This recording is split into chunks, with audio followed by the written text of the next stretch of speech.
అందరికీ నమస్కారం. ఈరోజు వినిపిస్తున్న కథ పేరు అమర హృదయం.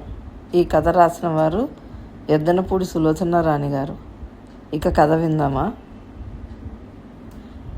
ఆ రోజు సుజాత ఇంటి దగ్గర దింపినప్పుడు ఉదయం కూరల కోసం పర్సు తెరిచిన అమర నివ్వెరపోయినట్టు చూసింది.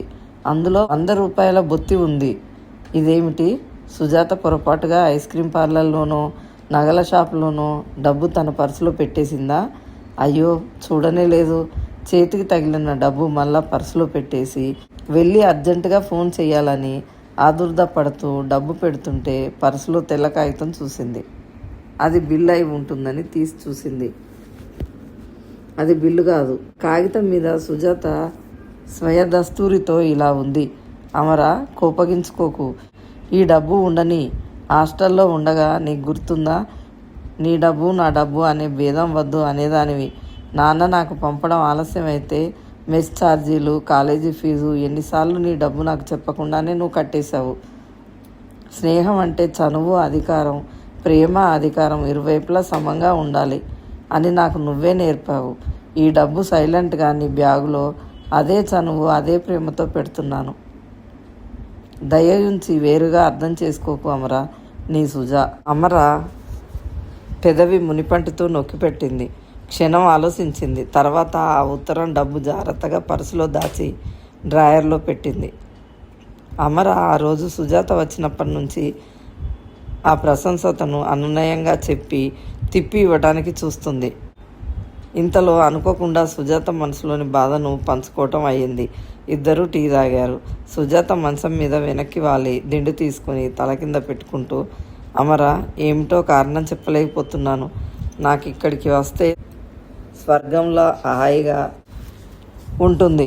ఓ పట్టాన వెళ్ళబుద్దే కావడం లేదు. మా వారు సనుగుతున్నారు. నీ ఫ్రెండ్ కబుర్లతో నన్ను మర్చిపోతున్నావని. ఆయన ఇంటికి వచ్చేసరికి నేను లేకపోతే ఆయనకి నచ్చదు. అనుక్షణం నా గురించే ఆలోచిస్తారు అంటుండగానే సుజాత కళ్ళల్లో నీళ్లు తిరిగాయి. అమర వెళ్ళి కప్పులు కడిగి బోర్లిస్తుంది. సుజాత రేడియో ఆన్ చేసింది. సుమధురమైన సంగీత భావం ఇల్లంతా వినిపిస్తుంది. అమరకి ఏమిటో జీవితం చాలా హాయిగా అనిపిస్తుంది. వెలితి అనేదే లేనట్టుగా ఉంది. అటు ఫణి, ఇటు సుజాత ఇద్దరూ ప్రాణ సమానులే. తన జీవితానికి సుజాత రాక ఆ ఇంటికే నిండుతనం వచ్చి సంపూర్ణ ఆనందమయంగా అనిపిస్తుంది. పెద్దలు చెప్పిన మాట ఎంత నిజం. జీవితంలో ఏమున్నా లేకపోయినా ఒక ఆప్త మిత్రురాలో మిత్రుడో ఉండి తీరాలి. ఇంతలో ఒక ఆవిడ బొంగురు కంఠం, ఇదిగో అమరా అంటూ వినిపించింది. ఆ పిలుపు చాలా కరుగ్గా, నిరసనగా ఉంది. అమర వంట ఇంట్లోంచి చప్పున బయటికి వచ్చింది. రండి రండి విశాలమ్మ గారు అంటూ ఆహ్వానించింది. చాలేవమ్మా నీ మర్యాదలు, బోడి మర్యాద నువ్వును. నంగనాచి మాటలతో బోల్తాలు కొట్టిస్తావు. నువ్వు ఇలా మాటి మాటికి మానేస్తే మా పిల్లాడిని ఎవరు చూస్తారు? మాకు ఎంత ఇబ్బంది అంట. విశాలమ్మ గారు ప్లీజ్, అమర భయంగా వారిస్తున్నట్టుగా చూసింది. నీకేనమ్మా, నువ్వు ఇదివరకటి అమరవేనా ఏమిటి? డబ్బున్న మహారాణులు దొరికారు. నువ్వెందుకు చేస్తావు ఉద్యోగం? నువ్వు మాకు అక్కర్లేదు. మా మనవాడిని చూడడానికి నీ బోడి సాయం అవసరం లేదు. నా దగ్గర తీసుకున్న అడ్వాన్సు ₹300 నాకు పారేయి. అలా అనకండి, అమర అవమానం దిగమింగుకుంటూ అంది. ఆవిడ సుజాతని ఉద్దేశించి, ఏమండి, మీరు ఆవిడ గారి ఫ్రెండ్ కాబోలు. మీరే చెప్పండి. వీళ్ళు మా వీధికి వచ్చి 5 సంవత్సరాలు అయింది. అడపదడప ఎప్పుడు నేనే ఆదుకుంటాను. మొన్న మటుకు మొన్న అత్తగారికి సుస్థి అంటూ ₹300 తీసుకుంది. నా కోడలు ఉద్యోగం చేస్తుంది. నాకు ఒంట్లో బాగా ఉండదు. నా మనవడిని చూస్తానని ఒప్పుకుంది. ఊరికే ఎందుకని నా మనవడితో పాటు మా పక్కింటి ఆవిడ కొడుకును కూడా అప్పచెప్పి నెలకు ₹300 వచ్చేటట్టు సాయం చేశాను. ఈ అమ్మాయికి అసలు కృతజ్ఞత ఉందా? నేను అనేదాన్ని నోరెట్టుకొని ఈ వాడలో ఈవిడ గారికి అండగా లేకపోతే ఈ బజార్లో ఉన్న ప్రతి మగవిధవ వచ్చి దీని తలుపులు తట్టి ఇంట్లో దూరేవారు. ఏదో మొగుళ్ళేంది కదా అని సాయం చేద్దామంటే అప్పటికే ఏమండి అంటూ సుజాత అరిచేసింది. ఆవిడ దగ్గరికి వస్తూ చూపుడు వేలు చూపిస్తూ, ఒళ్ళు దగ్గర పెట్టుకుని మాట్లాడండి. ఎవరితో మాట్లాడుతున్నారో తెలుసా? ఒక మాట ఇంకోటి అమర్యాదగా మాట్లాడారంటే ఏం చేస్తావమ్మా నువ్వు? ఆవిడ చెంగుదోపుతూ అంది. నీకు నా సంగతి తెలియదనుకుంటాను. ఈ బజార్లో అడుగు చెప్తారు. నువ్వు డబ్బు ఉన్నదానివి అయితే నాకు భయం అనుకుంటున్నావా? నీ బోర్డు కారు చూస్తే నాకు భయం అనుకుంటున్నావా? నేను తలుచుకున్నానంటే, ఒక పిల్లవాడికి చెప్పానంటే నీ కారు సొట్టలు ముక్కలవుతుంది. అసలు ఈ వీధిలోకి నీ కారే రానియకుండా చేయగలను, జాగ్రత్త. ఆవిడ కళ్ళు పెద్దవి చేసి ఉరిమి చూస్తూ సుజాత మీదికి వస్తుంటే అమరకు భయం వేసింది. ఇది ఎంత పెద్ద గొడవగా మారుతుందోనని సుజాతను చేయి పట్టి తను వెనక్కి తీసి తన ముందుకు వస్తూ చేతులు జోడించి దండం పెడుతూ, విశాలమ్మ గారు, ప్లీజ్ ఇంకేమీ అనకండి, నేను వస్తాను. నా ఉద్యోగం, నా బాధ్యత నాకు తెలుసునండి. మీరు నాకెంతో సాయం చేశారు.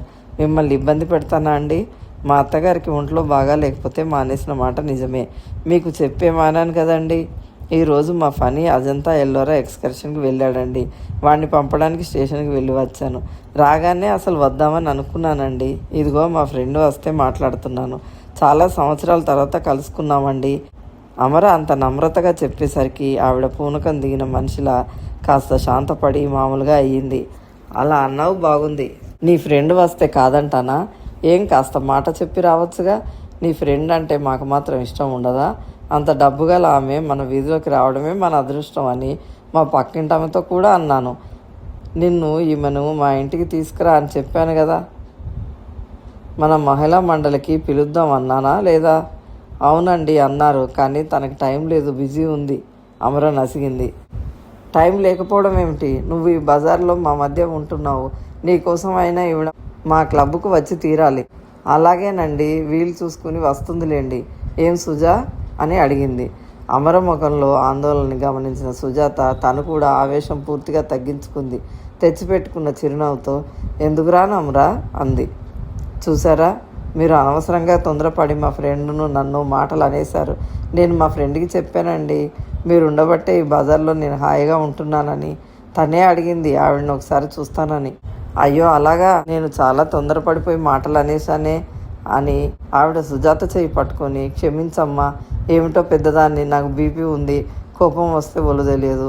నువ్వు అమరా నా కూతురు లాంటి వాళ్ళు, ఏమీ అనుకోకు అంది.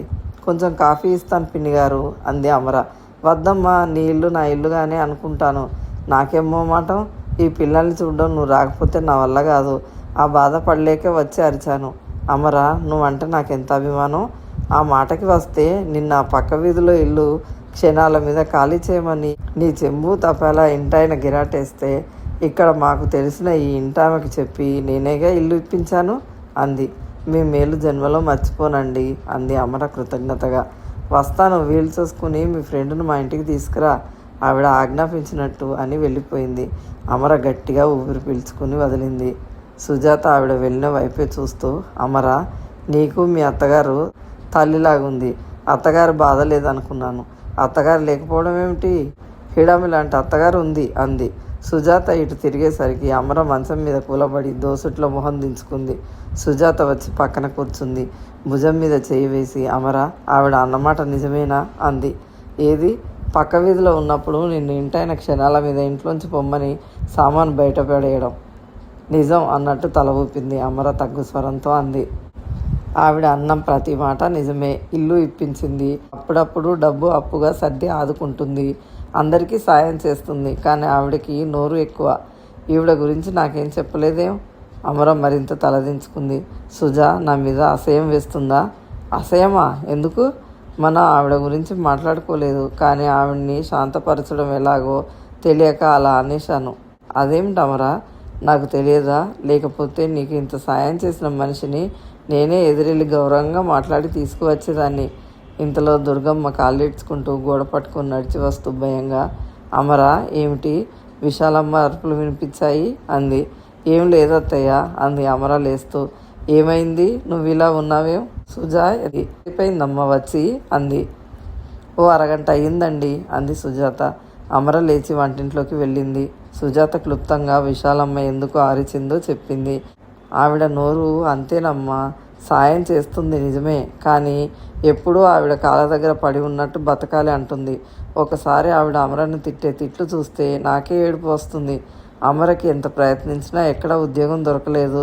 ఒక ఆయన ఇప్పిస్తానన్నాడు, కానీ పదే పదే ఆ సాకుతో ఎప్పుడు పడితే అప్పుడు ఇంటికి వచ్చి కూర్చోవడంతో మాకు భయం వేసింది. ఆయన బుద్ధి మంచిది కాదని తెలిసి ఆయన ఇప్పించే ఉద్యోగం అక్కర్లేదనుకున్నాం. ఈవిడ ఈ మధ్యనే 2 పిల్లల్ని చూడడానికి ఏర్పాటు చేసింది. మా ఇంట్లోనే పెట్టుకుంటాం అంటే మీకు ఫ్యాన్ లేదు, మీ ఇల్లు బాగుండదు అంది. వాళ్ళింట్లోనే 2 ఉయ్యాలలు వేశారు. అమర 11 గంటలకి వెళ్ళే వరకు విశాలమ్మ చూస్తుంది. 3 గంటలకు ఫనీ స్కూల్ నుండి వచ్చే టైంకి అమర వచ్చేస్తూ ఉంటుంది. ఆ ఇచ్చే డబ్బుల్లో 100 రూపాయలు ఆవిడకే ఇస్తుంది. ఏం చేస్తాం, దిక్కులేని వాళ్ళం. ఈ పిల్ల వయసు పిల్ల, ఎక్కడ ఏ ఆపద వస్తుందోనని భయం. ఆ విశాలమ్మ గారి పరిచయం వచ్చిన తర్వాత మా జోలికి ఎవరూ రావటం లేదు. కానీ ఆవిడ అధికారం, ఆ తిట్లు చూస్తే మాకు ఆ సుఖం ఏం లేదు. అత్తయ్య కాఫీ తాగు, అమర తెచ్చి ఇచ్చింది. సుజాత అమరనే చూస్తుంది. అమరకి ఇన్ని బాధలా? ఒక పక్క దరిద్రం, ఇంకో పక్క నానే అండలేని ఒంటరితనం. విశాలమ్మ దౌర్జన్యంగా అన్న మాటలు చూస్తుంటే సుజాతకి రక్తం మరుగుతున్నట్టుగా ఉంది. లేచి వంట ఇంట్లో ఉన్న అమర దగ్గరికి వచ్చింది. సారీ అమర అంది. దేనికి? నేను ఏదో నాకు ఇక్కడికి వస్తే హాయిగా ఉందనుకుని వస్తున్నానే కానీ నీ టైం పాడు చేస్తున్నానని అనుకోలేదు. అలా అనుకోకు సుజా, నీకు ఎప్పుడు రావాలనిపిస్తే అప్పుడు రా అంది. ఏమిటో ఫనీ రాజాని కలిసి చూస్తుంటే కూడా నాకు ధైర్యంగా ఉంది.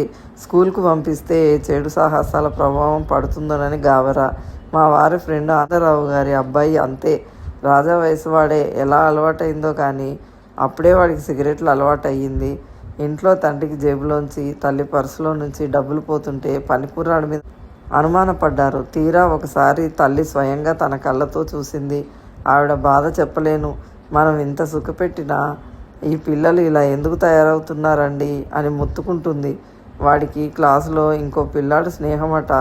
ఏమిటో ఈ లోకం. చదువుల కోసం పిల్లల్ని పంపకుండా ఉండలేం కదా, పంపితే ఈ ఆపదలు. అమర చిరునవ్వుతో అంది.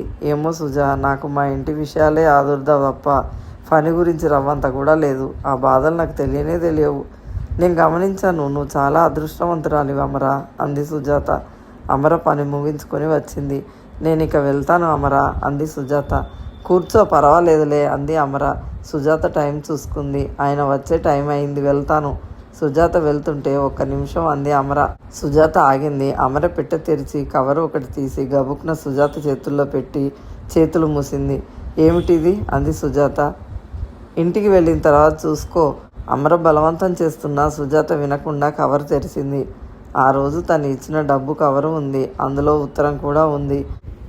అమర ఇలా వ్రాసింది. డియర్ సుజా, నా బ్యాగ్లో నువ్వు పెట్టిన ఈ గుప్తధనం నీకు వాపస్ ఇస్తున్నాను. ఏమీ అనుకోవద్దు.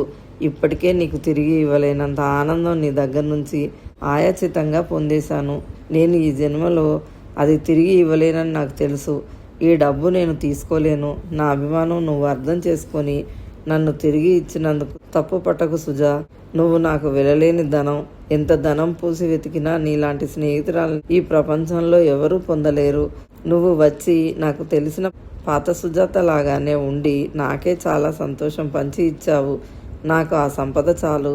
నాకు కాలేజీలో తెలిసిన నీకు ఇప్పటి నీకు ఆర్థికంగా ఎంత మార్పు అయినా నీలో ఏమాత్రం నా పట్ల రవ్వంత కూడా మార్పు లేదు. అది నా అదృష్టం. నా అదృష్టమని నిండు మనసుతో సగర్వంగా తల ఎత్తి అనుకుంటున్న నా సంతోషానికి కించపరిచే ఇలాంటి పనులు ఇంకెప్పుడు చెయ్యవు కదూ. ప్లీజ్, నన్ను నువ్వు అర్థం చేసుకోలేకపోతే ఇంకెవరు చేసుకుంటారు? నీ అమర. సుజాత తలెత్తి చూసింది. ఎదురుగా అమర నిలబడి ఉంది. అమర ముఖంలో ఆదుర్ద సుజాత గుండెల్ని పిండినట్టుగా ఉంది. తను ఏమనుకుంటానో అనే బాధ ఉంది. సుజాత అమర చెయ్యి అందుకుంది. సారీ అమర, ఈ మనసు కష్టపెట్టినందుకు నన్ను క్షమించు. నేను అలా ఆలోచించలేదమ్మా ఆత్మీయంగా అంది. అమర మొహం ఆనందంతో దీప్తివంతమైంది. మెడ చుట్టూ చేతులు వేసింది.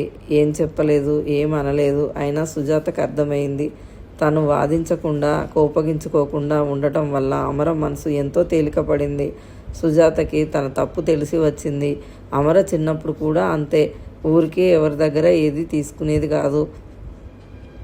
స్వార్థ చింతనతో ఎవరికి ఏం చేయని మనిషి అమర. తను చేయగలిగిన సాయం డబ్బుతో ముడిపెట్టకుండా సాయపడే వ్యక్తిత్వం గల మనిషి. సుజాతకు తను తప్పు చేసిన విషయం అర్థమయ్యింది. డబ్బు బ్యాగులో పెట్టేసుకుంది. అంత డబ్బు బొత్తిగా తమ ఇంట్లోకి వచ్చినట్టే వచ్చి మళ్ళా సుజాత బ్యాగులోకి వెళ్ళిపోవడం చూస్తున్న దుర్గమ్మకి ప్రాణం ఉసురుమంది. ఇంట్లో నిమిషం నిమిషం ఎన్ని ఇబ్బందులు. అమర కాస్త మనసు గట్టి చేసుకుంటే సరిపోతుంది. సుజాత వెళ్ళటానికి బయలుదేరింది. అమర తనే అంది. ఫణి వెంట ఉన్నాడుగా, రాజా గురించి దిగులు పడకు అంటూ హెచ్చరించింది. అదే నా ధైర్యం అమర అంది సుజాత. మళ్ళా కనిపిస్తాను లేదా నువ్వే రావాలి మా ఇంటికి అంది అమరతో. అమర చిరునవ్వు నవ్వింది. అందులో అంగీకారం లేదు, అనంగీకారం లేదు, రెండింటికి చెందని నిర్లిప్తత భావం అది. సుజాత వెళ్ళిపోయింది. అమర లోపలికి వస్తుంది. అదేమిటి అమర, డబ్బు వద్దన్నావు? మనం ఇన్ని ఇబ్బందుల్లో ఉంటే కాస్త ఈ పాటి అప్పులనైనా తీర్చుకునే వాళ్ళం కదా. నీకు తెలియదు అత్తయ్య అంది అమర తీక్షణంగా చూస్తూ.